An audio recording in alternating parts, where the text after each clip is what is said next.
korup itu kan adalah menggunakan kekuasaan dengan cara yang tidak semestinya kan. Itu kan korup. Nah, jadi kalau menurutku itu yang tadi lu bahas tentang socio culture tadi itu keren banget. Karena gini ya. Manusia tuh punya 3 motivasi setauku.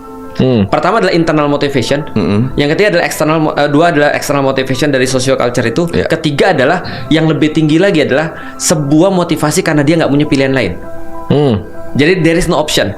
Jadi kalau contoh ya, kalau kita bahas tentang social culture itu memang lebih kuat daripada internal motivation. Benar. Nah, yang dilihat sama Islam pada zaman dulu adalah dia tidak berfokus pada internal motivation, tapi langsung pada social culture. Jadi pendekatan Nabi pada saat itu ketika aku baca ya, bahwasanya Nabi itu melihat problematika ini kalau kita depends on individu maka kita akan dapat banyak sekali kerelatifan.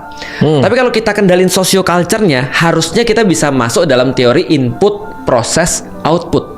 Ini kemasyarakatan kan. Gue ingat kan waktu itu pernah kan yang di Itiba ada 3 kan, individual, kemasyarakatan sama pemerintahan ya kalau nggak salah ya. Nah, itu arti pendekatannya. Nah, sehingga ketika di zaman Rasulullah semua pendekatan itu dinilai dulu dari social culture. Karena Rasulullah membenahi individu itu gampang bagi Rasulullah. Tapi membenahi social culture itu sulitnya minta ampun. Iya, sulitnya minta ampun. Karena kita pasti akan lebih dibenci. Nih, contoh ya.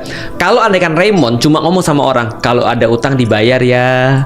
Kalau nanti kamu ini ketemu orang senyum ya. Itu kan individual tuh. Tapi yang lu hadapin sekarang, nih yang gue tanya. Cek seluruh YouTube lu. Itu lu bahas apa? Social culture atau individu? Sosio, kemasyarakatan. Itu yang gue maksud dengan mencerdaskan taraf berpikir umat.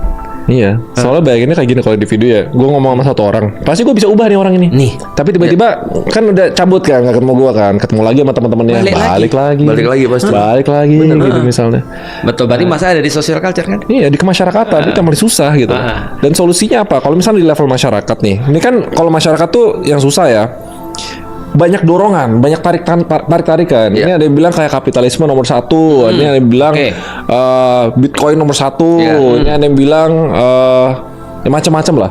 Sedangkan kalau kita udah identify barang-barang ini yang bagus nih, terus kita menarik, nggak bisa ditarik-tarik terus. Dan masalahnya mereka pakai power yang lebih kuat daripada kita.